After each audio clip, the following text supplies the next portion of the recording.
All right, we are live. Hello, everyone. So we are here. We're recording two places, so we're going to be looking two different screens. But we are here recording our first collaboration. This is my father, Gary Rutherford. Do you want to give a Hello. little bit of background if people do not know, didn't listen to our podcast together? Just a little bit of Okay. who you are, and what you do. So Katie probably primarily chose me to be with her on this because I'm her father. And Part of the I've reason. helped develop her into the awesome person she is. But I'm a pharmacist.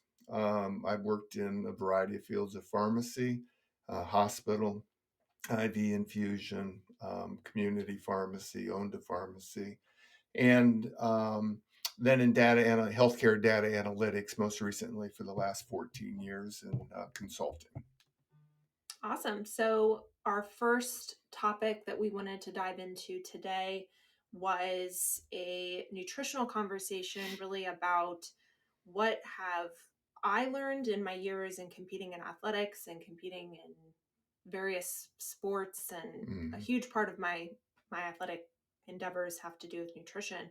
But then also from a coaching perspective, and then with your expertise in the pharmaceutical industry and the healthcare industry, Mm. what are some things that we tend to get wrong when it comes to nutrition, and potentially what are some of the What are we sold? right, right, That's the yeah, big question. yeah, What are we sold? yeah, because when you look at, I'd say probably one of the biggest problems that we see and that we have discussed so much behind the scenes, Mm-hmm. and that was one reason we wanted to start recording these conversations, because we have so many of these conversations behind the scenes, and I think it is very helpful, very enlightening, and then a lot of that information too um, relate to clients or people we know, and a lot of these conversations, but just kind of uncovering almost like a deeper layer of what are these difficulties that we have come across with working with hundreds, probably you thousands of people.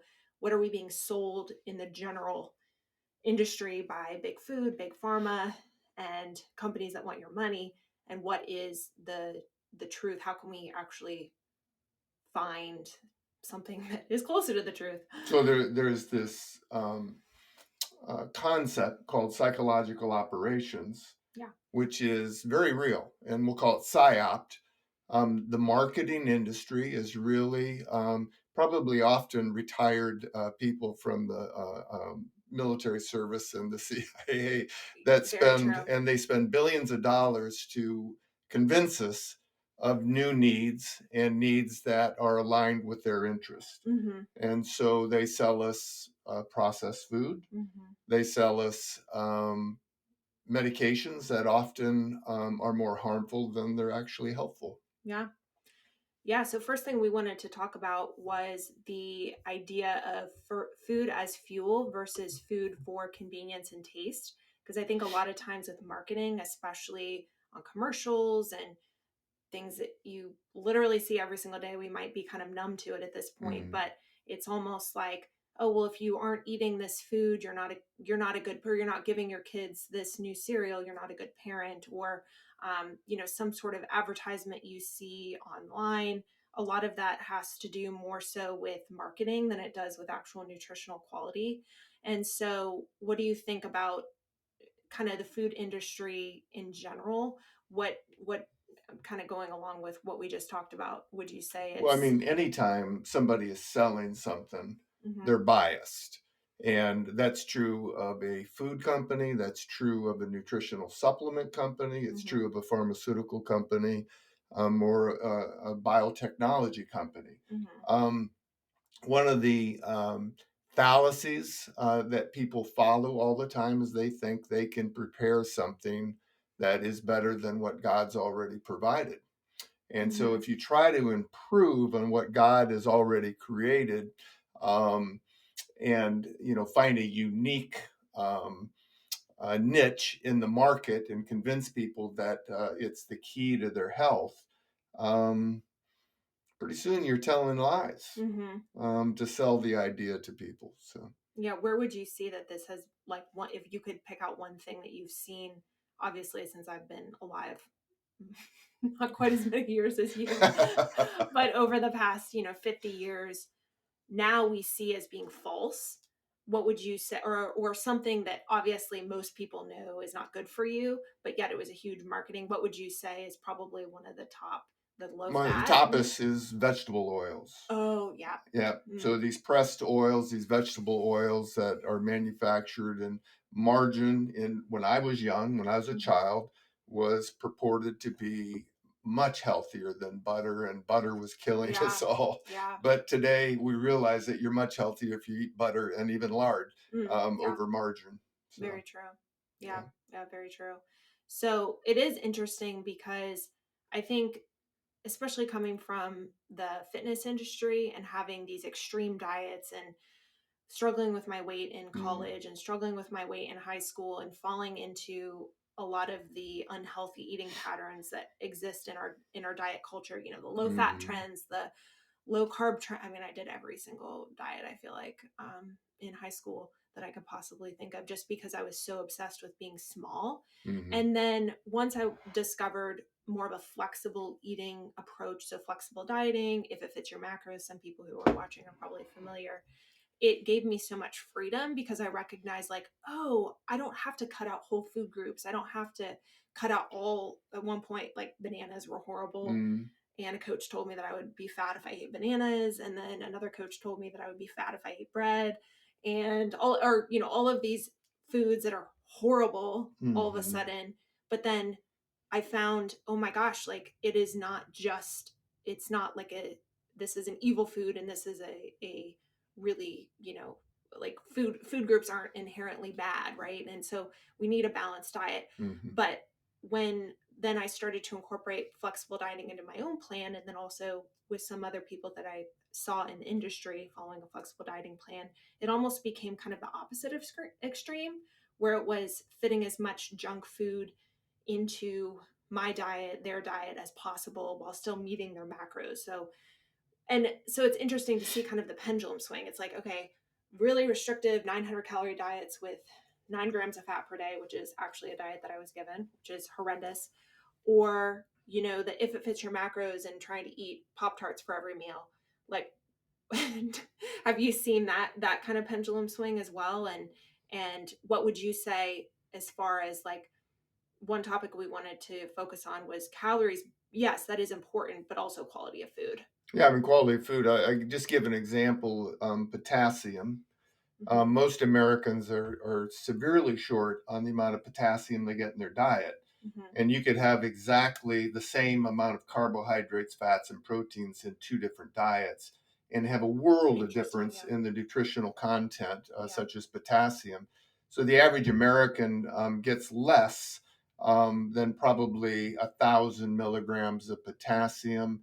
The bare minimum they estimate that we need, even though there's not really a recommended daily allowance, is about 2,400. But most nutritionists, I think, would agree that probably 5,000, 6,000 is ideal. And it's a huge cause of hypertension in our Hmm. country.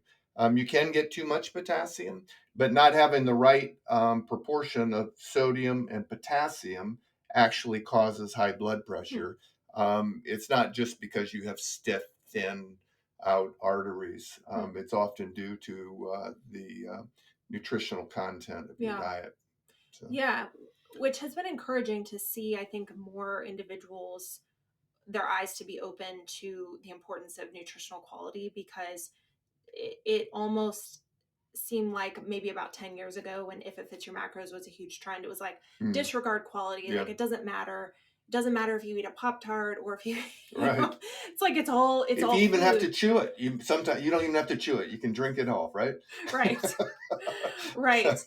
And I think, okay, yes, there is something to be said. Calories do matter. Most Mm, individuals in America overeat on calories. That is 100% true.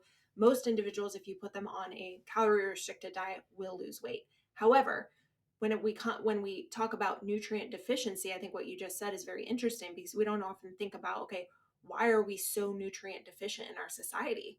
And a lot of it has to do, would you say, with processed food and the oh, quality of our food? absolutely. Yeah, Yep. so you can't Yep. just supplement away I mean, obviously supplementation has its time and its place, which we'll talk about that a little bit, Hmm. if not on this episode, another one. Hmm. But you can't just supplement away all of your nutritional deficiencies, have protein powder and Pop Tarts every meal, and expect to function optimally, sleep well, have um, just hormonal balance, etc. Hmm.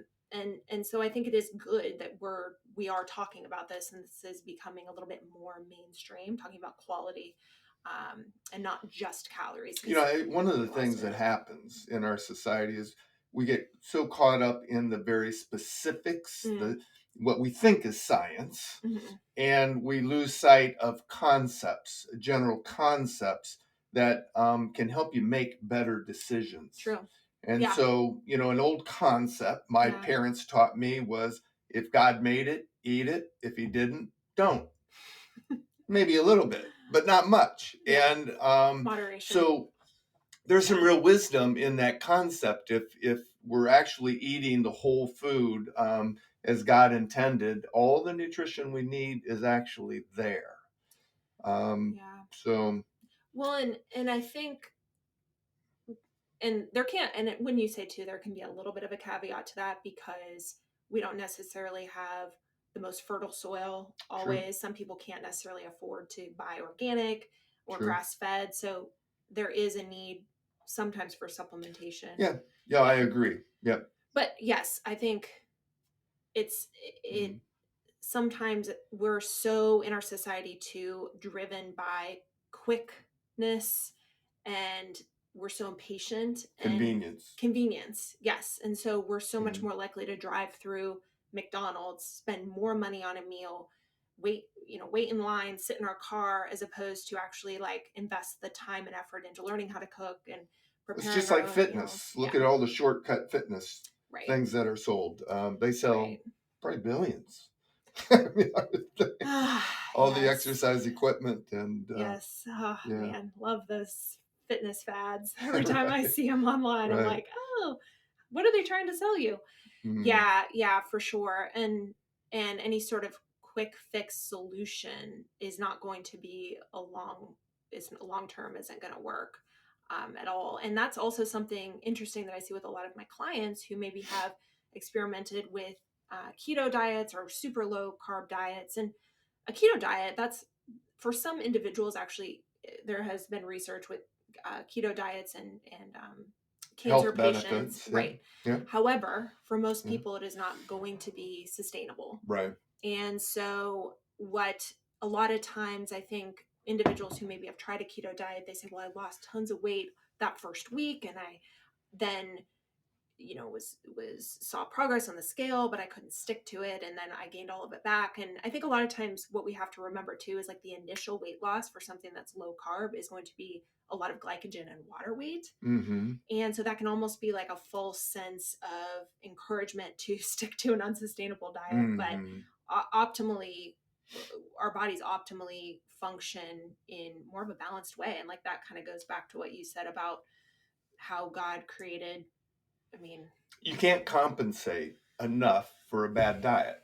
yeah. You can't take enough vitamins to Mm-hmm. compensate for a bad diet. Yeah. You can't do enough exercise to really Mm-hmm. compensate for a bad diet because Right. ultimately, even if you look good, Mm-hmm. you're not going to be healthy ultimately on the Yeah. inside. So, Yeah, that's very true. Very true. yeah. Especially, I mean, I could pretty much get away with anything and look fine when I was 20 years old. Yeah. But once you are into your 30s, into your 40s, and older, it really does manifest itself physically. In, I mean, Well, just look at cardiovascular disease. It is the yeah. biggest killer in Mm-hmm. America, right? Yeah. Yeah. So, what, in terms of fats, there tends to be kind of a fear with fats. What would you say, like healthy fats versus this low fat trend that we did see? And wasn't that kind of in the 80s and 90s more so? I mean, even still, I feel like there's really low fat diets. I mean, I Yeah. did one with that one coach I did. He had me at 9 grams of fat per day, Right. which is nuts. As a Right. 19-year-old girl, I had a coach who put me on a 9 gram per day fat plan. And I think it had like 170 grams of protein and like 60 grams of carbs, which is just, and I was having all kinds of issues. My skin was breaking out. I was binging. I was like going crazy. I mean, it was just so nutrition is so important for not only your physical health, but also your mental health as well. Yeah, I mean, you know me, I don't count my macros. I've never been able to count my macros. I have no interest in counting my macros. And Controversial so over I here. don't measure the quantity of any nutritional category, carbohydrates, fats, and proteins. Um, I eat whole food. Hmm. I don't worry about the fat content in the meat I eat. We had a pork roast the other night, and it's high in fat. Hmm. And I don't think that is nearly as dangerous for me as eating canola oil. Right. And And so processed I food. don't eat processed Yeah. food if I can help it. And so, but I eat a healthy diet. Hmm. And so I eat plenty of vegetables and Hmm. fruits, and I eat good meats. Hmm. Mostly lean meats, but not. I don't worry about the real fat content. And I'm almost 70. I was just about to say that. Tell everyone how old you are. Yeah, almost 70. I'm 69. But I don't take any medication. Yeah, Um, the that's only very the what. only health condition I ever treat is acid reflux, and that's with apple cider vinegar. So if I take anything for a health condition, it's And I even deal with that. And I'm you know. how many years younger than But I you? think it's 38. related to how many actual simple carbohydrates I eat. The more Yeah. I uh, uh, eat desserts, the more acid I Oh, for seem to have. sure. Yeah. Absolutely. There's certain foods. I guess I can kind of tangent on this and talk about. I've had very frequent heartburn over the years, and it can definitely Mm-hmm. be related to processed foods, fried foods. I can't eat fried Yeah. foods. But then also, whenever there's imbalances in my nutrition, and there have been over the years, I'm not perfect by any means. So, one thing I noticed was just not contributing anything good to my life and would cause heartburn flare ups were things like artificial sweeteners, diet sodas. And that's not to say that these things are horrible in, like we just said, in moderation in certain circumstances. Like if Mm-hmm. someone is very overweight and they choose between a regular soda and a diet soda, I would encourage them to choose the diet soda Mm-hmm. because it's more important that they're keeping their calories in check, than getting that extra sugar for maybe someone who. So it's all kind of, I think, relative to a certain extent. However, it's artificial for a reason, right? We created it, so it's Mm-hmm. not going to be something that God created for us to consume. So we just need to be aware of that. And I think for a long time, that was something that just in my own nutrition was a little bit off, where I would have too many artificial sweeteners or too many diet sodas. And so it just created a gut imbalance for myself. And that's something like there's a reason that eating more of a natural whole diet will Mm-hmm. not create sort of these adverse reactions. A lot of times it can be imbalances, even if you are healthy. And, people would look at me and say, oh, there's no way you have issues with certain things. But I have to constantly be tweaking and just listening to my body and saying, okay, what is it that I'm doing that's not agreeing with how my body was created, and what is maybe the root fix of this, instead of just going to a pharmaceutical or going to So that's the trap, though, right? What's mhm. the ideal body type, body composition? Oh, before we get to that, Okay. I wanted to touch on the macro thing because Mm. I know you mentioned you don't track macros, I but tried. in general, no, and that's the thing. Like, some people ask me, like, should everyone track macros? And Right. so I'll just give my opinion from a coaching perspective and from what I've seen, especially with the female population. Okay. It is a tool for understanding. I think everyone at some point in their life should track at least a little bit, because in our society we don't have an understanding of what a proper portion size looks like, Mm. mostly because we consume at restaurants massive portions. So then most Americans think, oh, a portion of steak is, a T-bone that's that big, and that's in reality 6 ounces is going to be very disappointing if you're used to the massive 14 Mm-hmm. ounces. And then additionally, if you are someone that tends to undereat or tends to have just your stress manifests itself in some disordered patterns. Tracking your macros can be a really great accountability to make sure you're getting in adequate amount of protein, adequate amount of carbohydrates, It's a fats. training Yes. mechanism. Yeah, absolutely. It's like measuring Yeah. your glucose if you're diabetic. Right. Soon, after Right. you've done that for a period of time, you know exactly how certain food's going to affect your blood sugar. But then also, if you have specific body composition goals, tracking your macros is going to be, in my opinion, the most optimal way in order to dial in those body composition goals. Okay. Because during all of my contest prep, used flexible dieting. I never restricted food groups, and I was the most shredded person on stage. And there's still coaches telling you need to eliminate total food groups and follow this diet plan. But macros, what it does is, in my opinion, and I don't think everyone should track macros forever. I'm not saying that. But it is a great way to understand what your body feels best on, seeing, oh, if I raise my carbs, lower my fat, how do I feel? Or if I add in one refeed day per week, like how does that impact my hormones? Let's say if a woman is dieting, and that's something that I discovered through macros. And so I think it's different and it's nuanced for each person, but I would say that is such a great way to understand the nutritional content of food. I mean, I have people all the time tell me peanut butter is a protein.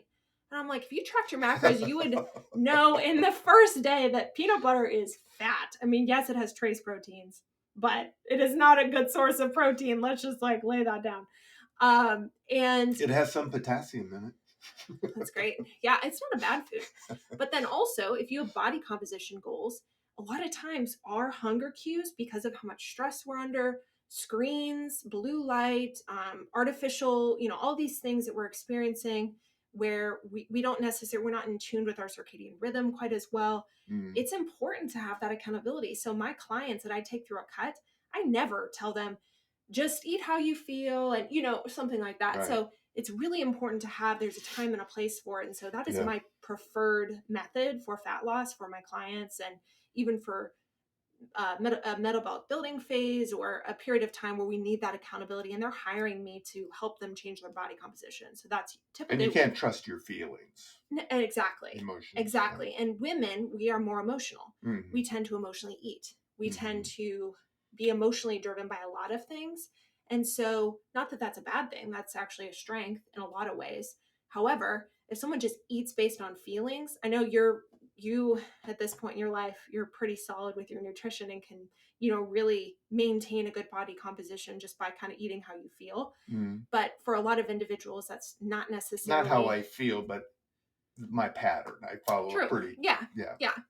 But if you're, it's just, I think there is a difference between men and women, for sure. Yep. And I've noticed with women, we're just more emotionally driven. We have a harder time sticking to a certain plan if we have a lot on our plate, or working individuals that I work with. So, but even in men, there's very different body types. Some men have a very hard time getting shredded.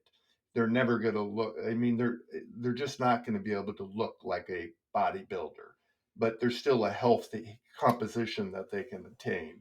Well, and I would push back against that just a little bit, and I would say they could, but they'd probably have to really, really go low in calories.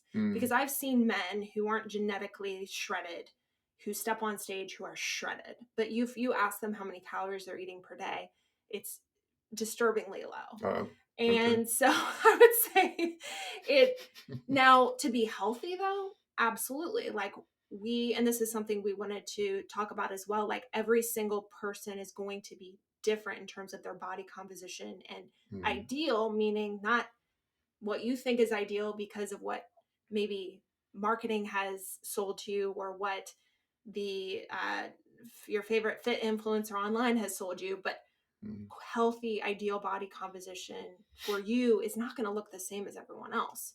Sure. And so, like what you said, maybe about that man who really struggles, he might be an excellent powerlifter then. If he tends to hold a little bit more weight, he might be super strong. And for myself, I'll just give a personal example and then you can jump in with any thoughts. But for myself, like and there goes his reminder. What is that reminder? That I'm not in charge, God is. So he sets an alarm every single day at what time? 1:45. 1:45 to remind him that he's not in charge and God is. So, and that's gone off How long have you been? How long have you had that? Years. Ah, as long as I can remember. I'm like, what's going on? What's that alarm? God's in charge. So, getting trapped into, I think a lot of times what almost perpetuates this problem of trying to be a certain, like look a certain way, or falling into the traps of these marketing companies. Essentially they're marketing companies that sell supplements or sell diets. Mm, It comes down to that comparison of, well, I need to look like them, I need to be X, Y, and Z in order to be my best. But the thing is, you have to remember every single person is genetically different and is structurally different. And so for myself, unfortunately, I have to be, well, I say unfortunately, it's not unfortunately, but kind of in our society, we would say this, I have to be at least 155 to 160 pounds in order to be healthy. mm. And so that's not the case for every single woman. And some women, if I tell them that, they're like 160 pounds. Oh my gosh. That number is like terrifying to them. But if I was following, fit influencer Karen, and she was 115 pounds and was constantly talking about the program to get shredded, then I look at that and that's marketing. And so then you feel pressured in order to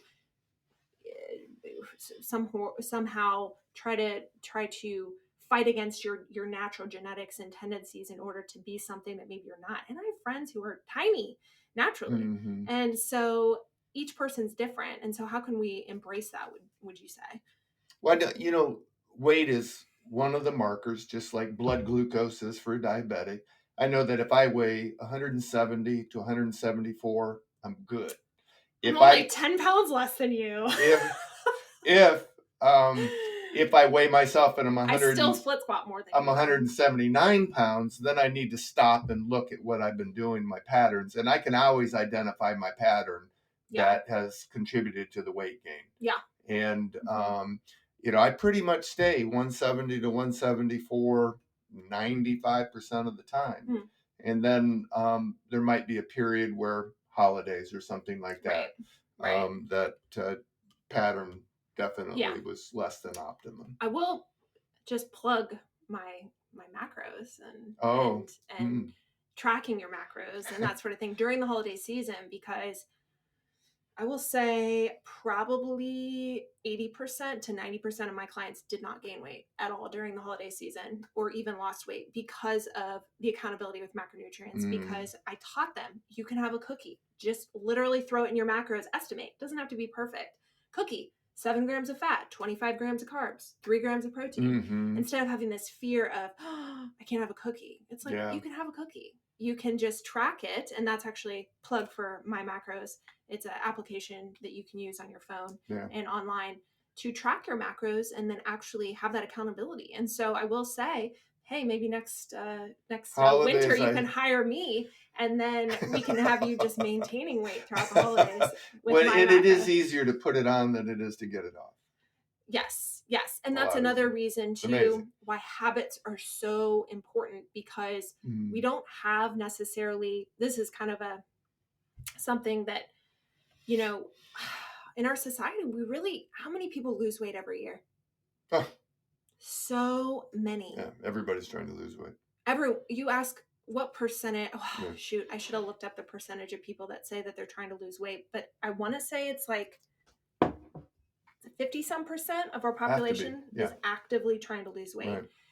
And the thing about that is, obviously we don't have a fad diet plan problem always, in terms of the amount of them. We don't have a pharmaceutical problem. There's so many drugs that they're trying to sell you. We don't have a fitness program problem. There's a million you can just Google and find online. We have a lifestyle problem where we can't maintain a program that can be sustained. And one thing that a lot of times I think a missing component is, on top of all the things we just talked about, but is training, resistance training. What are your initial thoughts on that, with trying to change body composition and the importance of resistance training? Again, all I have to do is go into the gym and I see a certain group of individuals that spend hour and a half doing aerobic, Yeah. and they don't look any different in terms of body composition. They might have a very healthy heart, but I don't think they probably look how they want to look. Yeah. For me, it's a balance, and I think also as we age, joint health requires resistance training, Hmm. and one of the very Bone health. bone health, Yeah. yeah, osteoporosis, osteopenia, to treat that with a drug without trying exercise is a travesty. And Yeah. the drugs they use for osteoporosis, called bisphosphonates, are actually dangerous drugs. And if a woman comes into many physicians' office and they are a certain genetic line, maybe Asian, they're small structured, they're 50. It's very common for them to prescribe a drug because they're osteopenic, meaning thinner than what the Uh, average is. hmm. And why not jump rope? But then also in joints, I met an awful lot of patients at the pharmacy counter that had shoulder pain at night. Hmm. And the reason they have shoulder pain at night is because they have no muscle structure around the joint, and they get this subluxation or this separation of the joint when they lay on their back or on their Hmm. side, and it causes a lot of pain. Hmm. They get bursitis and just chronic inflammatory pain that all could be treated with exercise and movement. And Yeah. so for me, Yeah. weight training is 3/4 of my workout, Hmm. and aerobic is 1/4. Yeah, and Yeah. that's something too that is so interesting to me because I've primarily worked with more intermediate to advanced athletes in my coaching career, but more so like in my day-to-day life, I talk to beginners and individuals who are just never lifted a weight in their life, like Mm, maybe at church or at the gym, and they think that like, how much weight do I have to lift? Like, does it have to be like some crazy extreme program? mm, And we miss the basics. Like, it doesn't have to be a complicated, crazy plan where you have all these, glute kickback. Cause I don't know why this is so trendy, but like banded glute kickbacks are like, mm. I'm like, I literally never do a banded glute kickback. And my glutes are pretty big. Yeah. Do some heavy split squats with 200 pounds added and then come talk to me. But not that I'm saying banded stuff is bad. I occasionally add in banded stuff to my workout for injury prevention and for my hips and my just more so like overall health in order to allow me to be able to do heavy split squats or heavy RDLs. But we almost have this perspective in not only when it comes to nutrition, but also when it comes to training that it has to be super complicated. And the reality is, let's think about what uses the most muscle and gives you the biggest bang for your buck as Right. far as lifting, and it's compound lifts. Right. And you can, of course, do variations. You don't have to barbell back squat. You could do a leg press. You don't have to do a deadlift. You could do an RDL.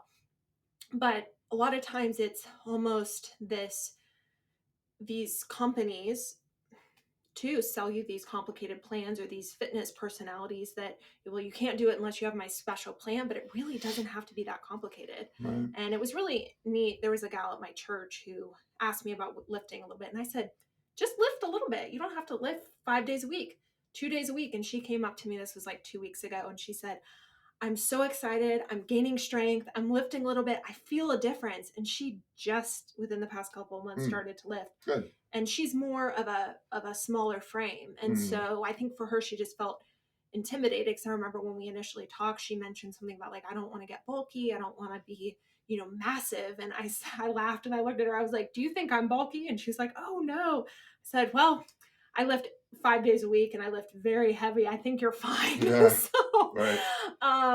but Mm, it's kind of a interesting thing, but you really can't out diet, or I'm sorry, you can't have a diet and that be the main focus. You can't out diet a crappy training program. I tell that to my clients a lot. I'm like, you know mm, what?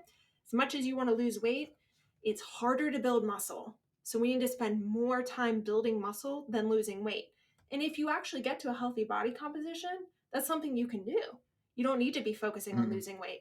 But so many people are stuck in that circle of like, I need to lose weight, I need to lose weight, I need to lose weight. So then they're actually not optimizing the amount of muscle that they could put on by eating enough protein, eating enough calories. Yeah, right. So that takes us to our next fun one. Vitamins and supplements. Supplementation. So what are your hot takes on supplementation? Here's my hot take.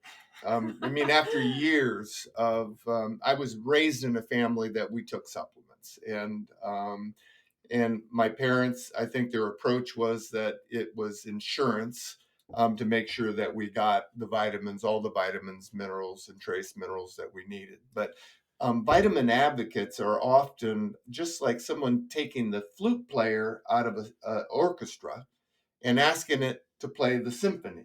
And so there's all these nutritional supplements that they put way too much credence on. Like it's going to save importance. you. Yeah. Oh, like the other day I saw, have you seen this commercial? It's for omega, it's literally for an omega-3 fatty acid. Okay. Like fish oil. Right. And this gal is, this gal is like, this supplement saved my life. Yeah. Yeah. And I'm like, fish oil saved your life? Yeah. Like, and then another one is that the one that's always advertised, it's like the greens and the reds, and they say like, this makes my life just better, and I'm so healthy now because I'm taking a pill. And it's like they got this green goop they're drinking, and you could eat it, you know. And it's convenient though. Yeah. But and there is a time and place for it. Yeah.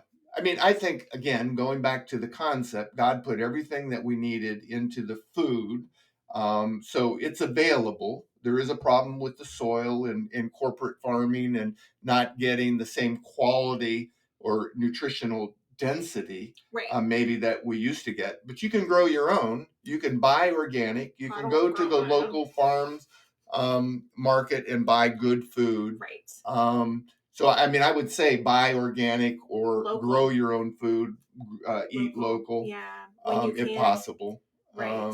And it back to that old adage: if God made it, eat it. If He didn't, don't eat it much. That's for sure. True. So, and that's the thing too. I think that's so neat about learning how to cook and learning about how to fuel your body and macros. And I know I'm going back to macros, but tracking and understanding nutrition has given me so much like freedom and empowerment to actually make food and then choose local ingredients or learn to cook. Right. That's a good thing. So I would say, especially for your generation. Oh my gosh. Yeah. I know we're bad. We got to step it up. You know, my health, you know, we started this and I was saying that I'm 69. I don't take any medications. I thank my mom and my wife because both of them have fed me good, natural, yeah, you're lucky food. My mom's cooking is amazing. Yeah. You are very blessed. Blessed. Those rolls she makes. Whew, she makes rolls with organic flour, organic like everything, and just they're so good. And you can taste the difference. It's like the difference between that and a store-bought roll. It's like night and day. I won't even touch it's nutritionally dense bread. And it doesn't give, so a lot of people think they have a gluten issue. A lot of times it's actually the things that are associated with the processed gluten. Glyphosate. Yes. So so buy organic, buy local when you can, make your own food, grow your own food if possible. I don't do any of that. Jake and I are going to put a garden in this year at our house. Cool. Yeah, we're going to do that. Cool. And I'll come pick all the stuff. Perfect. That's a great plan. I do all the laundry here, so Jake can do all the food growing. So so we established that. Great things. However, what if someone can't, let's say they're busy, they work full time, and they can't necessarily make a lot of their food or are short maybe in some of these areas? What would you say are the most important nutrients to supplement with? And what should you look for? And what are those kind of basic things that are important to get if you are deficient or you necessarily don't have grass-fed beef or grass-fed, options around? What would you say? What are those things that we need to focus on as far as nutrients? Okay. So avoid packaged food, processed food. If it'll stay on a grocer's shelf for 3 months and not spoil, Even the bugs don't like it.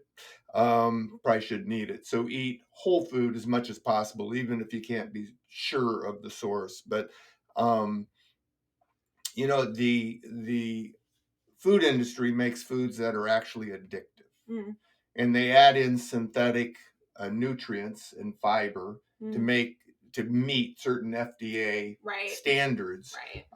but it's not good for you. Mm. And so, um, I mean, the typical American, 80% of Americans get too little magnesium. Oh yeah, magnesium is one of those things no one gets enough of. I'm constantly telling my clients to Yeah.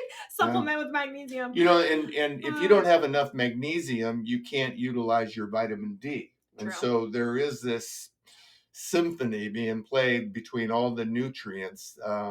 95% of Americans don't get enough potassium. Hmm.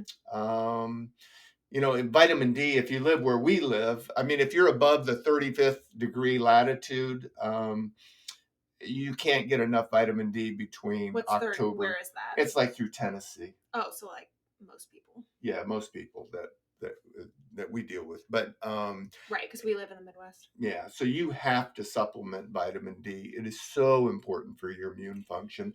And then all your cations, zinc, manganese, copper, calcium, potassium, iron, um, magnesium, they all come from either not grass fed meats, Hmm. or Yeah. they come from whole vegetables and fruits. Hmm. And so if you're not eating those things, Yeah. you've got to supplement them. Yeah. Yeah. Yeah.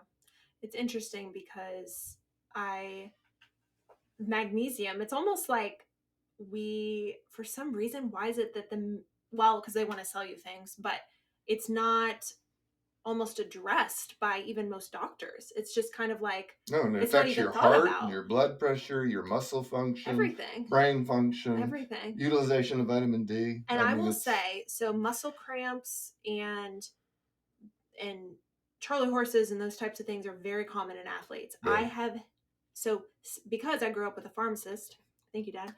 As a dad, I mm, started taking those types of supplements at a very young age, yeah. and making sure that that was something that was incorporated into my diet. I have never, not once in all of my, I mean, I've been an athlete like in all these different Extreme sports, athlete. extreme athlete, very extreme. Yeah. I've not once had a muscle cramp, not once had a Charlie horse. Well, I remember Matt's entire tennis team we treated with magnesium after they were having all Oh the yeah, trouble, yeah, and everybody stopped having crazy. cramps. Yeah. So it's So, interesting because I actually can. I remember Jake and I, 'cause he cramps up more than I would like him hmm. to, and he's not quite as diligent about his supplementation than I am. He's better now. But I noticed, I was like, why do you cramp so much? What is going on? And then it, like, light bulb moment went off. I was like, you're probably deficient on sodium, magnesium, potassium. Like, let's give you an intra workout supplementation, actually. And he didn't cramp every time he Oh, takes an intra workout, which now he's forgetting to hmm. take that. So we'll have to add that back in maybe. But um, Check. so what are maybe some other, are there any other like supplements or like apple cider? Why is that trendy, and why is it actually a good trend that we've seen? Yeah, I don't know. They tie a little bit much to apple cider Yeah. vinegar. Yeah. It doesn't cure everything, but one of the things, it is a probiotic source. Yeah. So you get friendly bacteria in it, so it's fermented food. And people think of acid reflux as being too much acid, but Mm. there's actually this sphincter, this at the top of your stomach that reacts to stomach acid. Mm. So as your acid increases, so your pH is going down, the sphincter closes tighter. Hmm. And so taking apple cider vinegar is a negative feedback food for that sphincter. It'll actually close in response to the acidity of apple cider vinegar. Totally incongruent with it, with what most people would rationally think. Right. but it Oh, works. it's yeah. It Apple cider works. vinegar Yeah. has been so good for my digestion as And then, well. it also helps you absorb all your cations better. Yeah. So when I take And my multiple vitamins, blood sugar before a meal. so Yeah. I take all my vitamins with apple cider vinegar. So Interesting. yeah. Interesting. Oh, one thing I did want to touch on, omega-3 supplementation and the importance of omega-3s and supplementation there. Like, what would your recommendation be? Well, you either eat it or you supplement it or both. I do Yeah. both. Okay. Um, every phospholipid layer in your body, which is all your membranes basically, need omega 3s and 6s. Mhm. And so it's really important to get it in your body. That's one of the problems with low fat diets. Yes. People Oh, that are avoiding woo. all fat, Yeah. it's a problem. It's a huge problem. Yeah. Yeah. So we need carbohydrates, fats, and proteins. Right. And it's just the um, relative amounts of each. So, Right. And um, I will say too, most women that I initially work with or a consultation with me, most are short on protein. mm, And I think it is something that has not been perpetuated in general culture is the importance of protein because it's almost like, oh, well, we just need to eat as little as possible and have our special K. And that's kind of like, mm, and so a lot of women come to me and they are not eating enough protein. They're not eating whole eggs. They're not eating red meat. They're not eating lean proteins. They're like yeah, almost like afraid because it's been perpetuated. Oh, just eat like a little bit of carbs and like some fruit and just try to like not eat much and eat a salad and don't eat, protein, mm, like are almost scared of it. right. And we need to like debunk that because it is so important for, I mean, just, But you can get your protein and healthy fats too. So yeah, if you have yeah. grass fed beef, if you have Hmm. fish, which are high in omega 3s, Especially like salmon, and fatty fishes. Yeah. yeah, or even eggs now. Yeah. With free range chickens, Hmm. you can get omega 3s and Right. pretty good quantities in Right. eggs. So that's all good. Yeah. And, as a kind of an insurance policy, you can take a fish oil Yeah. supplement. Hmm. Make sure that follows good manufacturing processes so that there's no mercury in it or contaminants. But So what do you look for in a supplement? Third party tested. Or I guess that's the answer. Importance in looking for a third third party party tested. testing, yeah, Yeah. same standard that they use for pharmaceuticals. That's not to say that things don't sneak through, Yeah. even in the pharmaceutical industry, but at the very least, you want it to be either um, CMP or GMP, rather, Good Manufacturing Process 2000, which is a standard. Hmm. But there's others, Yeah. USP, US Yeah. Pharmacopoeia standards. Yeah, make sure it's tested. Yeah, and discerning. So don't just buy some random brand on Amazon that is cheap Yeah. because you don't know. It's kind of like the wild wild west with a lot of supplementation. And so there were, oh gosh, this was a couple of years back. There was a supplement company out of Florida. They were lacing their products with some sort of illegal drug. I don't remember Well, if what drug it if you was, want to but see something very interesting, just do a Google search on FDA recalls, oh yeah. and you'll see all the food, supplement, and drug recalls because of contamination, Oh yeah. and Yeah. it'll scare you. That'll be a So, future episode where we talk about pharmaceuticals and all of the pharmaceutical drugs that have been recalled. That'll be an yeah, interesting one. But yeah, yeah, that's definitely, I think, something we're not, I mean, it's not advertised on TV. It's not like, oh, this company was recalled. It like disappears unless yeah. you actually search for it. So Well, we're running pretty late on time here. Do you want me to talk about the drugs real quick? yes, I was going to say, let's wrap this up here soon Okay. and talk about the pharmaceutical solutions for controlling weight, which have been extremely popular recently. Mm. And if you could touch on some of the ones that are a little bit more popular now and some of the side effects, and then we can kind of wrap up our conversation. Yeah. So there's this class of drugs called GLPs. They're glucagon like peptides. You see them advertised all the time: Trulicity, Byetta, Bydureon, Victoza, um, Ozempic. Ozempic. Yep. That's a big one right now. Um, and then you can actually go online and Semaglutide. Glu- uh, semaglutide okay. is the generic name for a couple um, um, Ozempic. That's what Ozempic Oh, is. okay. But there's Wegovy and Saxenda. You can't even pronounce these names. But anyways, That's a bad sign. they were originally developed for diabetics, and they found that they caused significant weight loss and lowering of A1C. And so, actually, the first users of it for weight loss were typically the nurses in the office of the physicians' offices. Interesting. And we, in the very beginning, started seeing doctors prescribing it for their staff. Oh, And wow. here's the problem: it's a drug, and so there's side effects with drugs. And so some of the side effects are extreme nausea, vomiting, diarrhea, constipation, even it stops the gut motility. So you actually don't even absorb your nutrients the same. Wow. And it can also cause pancreatitis, which is a very serious, that's where its actual mechanism of action starts, is at Yeah. the pancreas. And so it's not a good lifestyle No. choice. It's a No. band-aid. It's like bariatric surgery. It never Right. works long term, Yeah. at least in 95%, Well, 99% of the and people. that's the sad thing.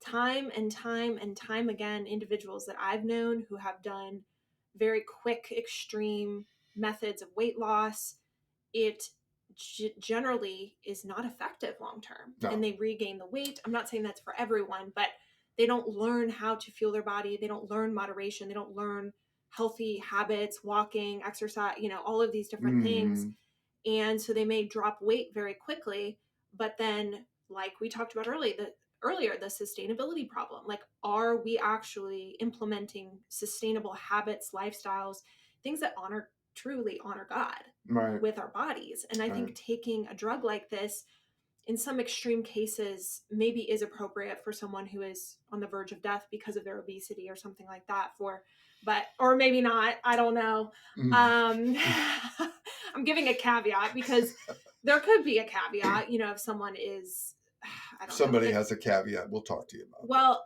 but also too, if they're doing it in conjunction with lifestyle changes, maybe, I don't know. Yeah. But for 99% of people and the average person, it is not going to be a sustainable long-term solution.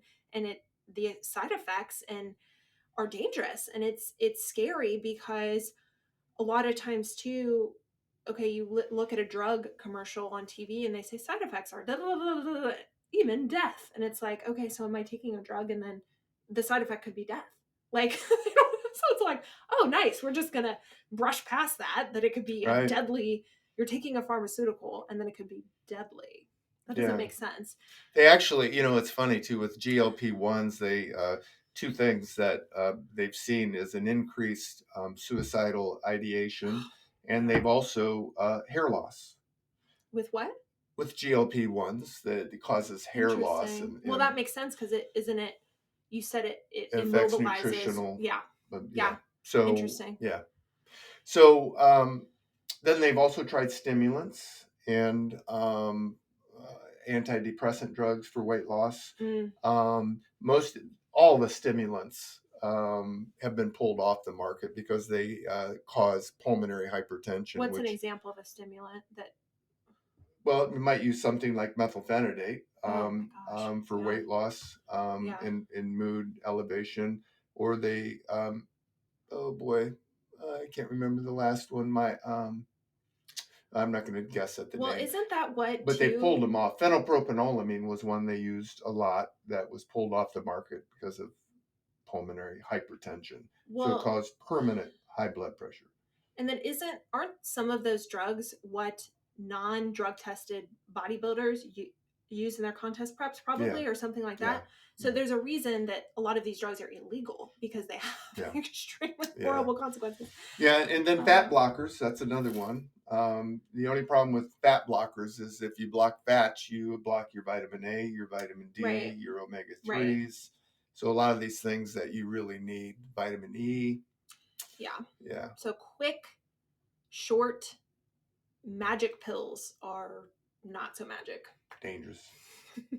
Dangerous.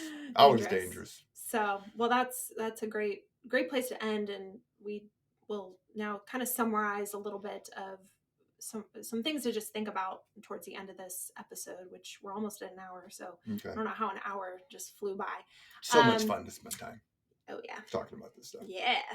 I mean, it's very interesting. So I hope that, and if you guys have questions or follow-ups or something like that, feel free to leave a comment, and we will take that into consideration on future videos and future episodes, because we have a lot that we want to talk about. But so I'd say the first thing, accept that there is no quick fix for any of life's challenges, and embracing that kind of up and down of life, and actually looking at challenges as an opportunity, I think, is super important. Right.